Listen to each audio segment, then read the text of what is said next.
Hey boys and girls, this is Miss Kawasaki, and today we're going to talk about the golden spiral and golden ratio. So, breaking news everyone, the golden spiral is coming to a household near you. Get ready for it.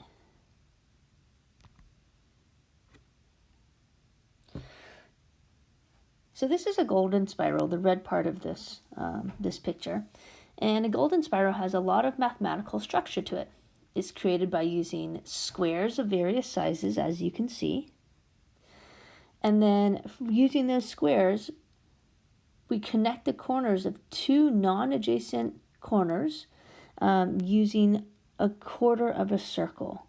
So you could see in each square, there's 1/4 of a circle connecting two non-adjacent corners and using one of the other corners as the center of the circle. So if we keep doing this, then and we keep on creating more squares, then this spiral is just going to get larger and larger. So why is this spiral important? Well, it's important for a lot of reasons, but one of the reasons is the spiral actually appears a lot in nature. So different objects in nature closely mimic the golden spiral, as seen here with the cactus, the shell, and even cauliflower, to name just a few. So next time you're at your local farmer's market, see if you could find the golden spiral there. The golden spiral has a relationship to a special list of numbers, which we call a sequence. Maybe in your class you call it a pattern of numbers. When it's just a list of numbers separated by commas, we call this a sequence. This special sequence is called the Fibonacci sequence. So eventually we'll construct a golden spiral, but before we do that, we need to learn about the Fibonacci sequence.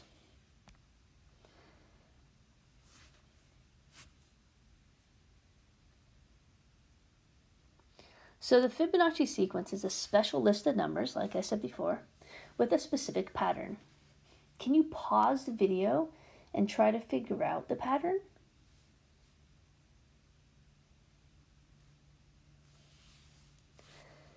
So as you can see, any two numbers in this sequence will add up to the next number. So if we start off with the first two, so we start off with 1 and 1. The reason we start off with 1, and then 1 plus 0 is 1, so that's why we have another 1. But then you look at what 1 plus 1 is. 1 plus 1 is 2, and you could see that's the next number. And then if we want to find the number after 2, then we're going to look at 1 plus 2. And 1 plus 2 is 3, and that's how we get the next number. Right? So how do you get the number after 3? Well, 2 plus 3 is 5, so that's how we get the next number. All right? And then 3 plus 5 is 8, and then we'll do 5 plus 8 is 13. Okay, and you can keep on doing this. My question to you is,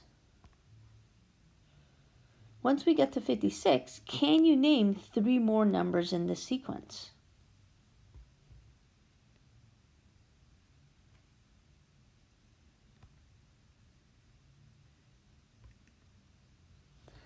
So if you recall, when we were looking at this golden spiral, it's constructed by arranging some squares of various sizes. The various sizes of these squares have side lengths that follow the Fibonacci sequence.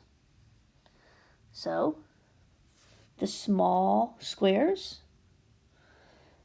are 1 unit by 1 unit. So 1 unit on one side, 1 unit on the other side. And there's 2 of them. And remember, in the Fibonacci sequence, it goes 1, 1. And then the square above it is a 2 by 2 square. And then a 3 by 3 square, and a 5 by 5 square, and an 8 by 8 square, and a 13 by 13 square, and a 21 by 21 square, and a 34 by 34 square, and a 56 by 56 square, all following the Fibonacci sequence. So it's kind of cool. So you have this sequence. This sequence helps us create this spiral, and the spiral appears in different objects in nature. So pretty cool. So I know what you've all been waiting for. You're waiting to make one of these spirals. So you're going to need some material. You're going to need graph paper, and if you click on the link from this slide, then you'll see the graph paper. You're going to need a ruler or straight edge. It doesn't have to be a ruler because we're not measuring anything. So it could be just some straight edge nearby. You're going to need a pencil. And then once you're done with the spiral, if you want to decorate it, you'll need some colored pencils or markers. So let's do this.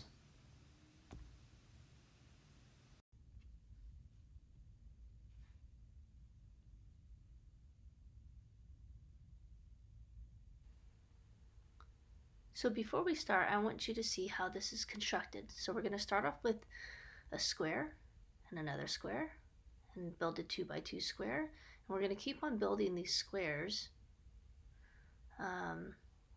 until we run out of space on our paper, really. And then within the squares, we're going to draw quarter circles, okay? And we're going to draw quarter circles connecting two corners of each square. And as you can see, this is going to move around and create a spiral.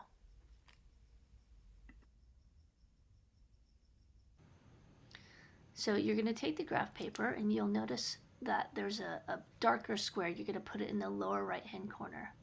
Okay, you're going to take your straight edge and draw one more square, small square like we saw in the previous video or in the previous part of the video.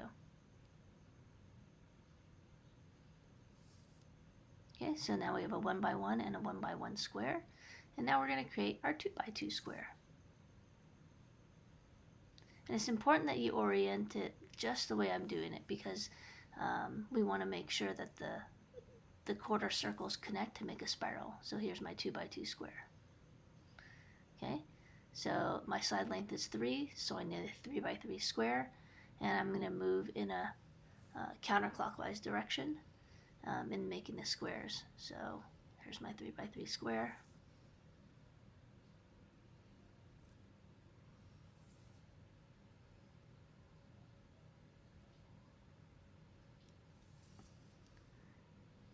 Alright, and again, if we continue in our counterclockwise direction with 5 squares, this is going to be below it. I hope you can see which direction, why I keep on calling it the counterclockwise direction. So here's our 5x5 square, again, one of the numbers in the Fibonacci sequence. Okay, and there you go, you can see you can start seeing the spiral. So this next one is 8 units. So we have an 8x8 square. If you think about the Fibonacci sequence, you could think that the next square we're going to draw is a 13x13 square. And then from there, again, you could predict what the next square is going to look like. So here's my 8x8 square.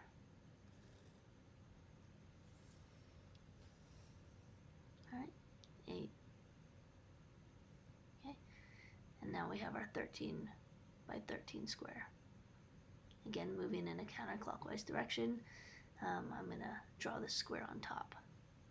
I'm going to recount this just to make sure.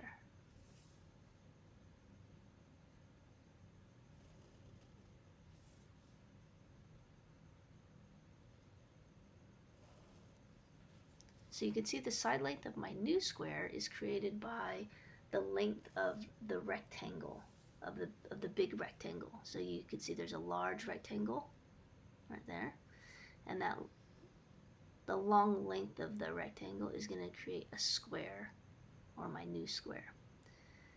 If the last one was 13x13, then what do you think the side lengths of this one will be? Again, you could count it. You count the length of the rectangle, or you could just look at the Fibonacci sequence and know that the next one has to be a 21x21. If I had a bigger piece of paper, I'd continue on, and my next square would be in the bottom, but I don't have bigger paper. So this is going to be my last square. And from here, this is the fun part. I get to make my quarter circles. Right, so we're going to start off with our 1 by 1. Go to our 2s, then 3 by 3, 5, 8, 13, 21. So let's draw the spiral. Again, you want to make them look like quarter circles. Oops.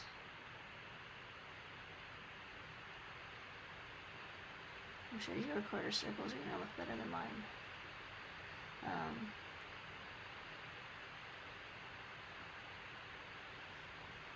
Feel free to put some color into it. You could color the different portions of this rectangle. You make the spiral colorful. And here we are, we have our golden spiral.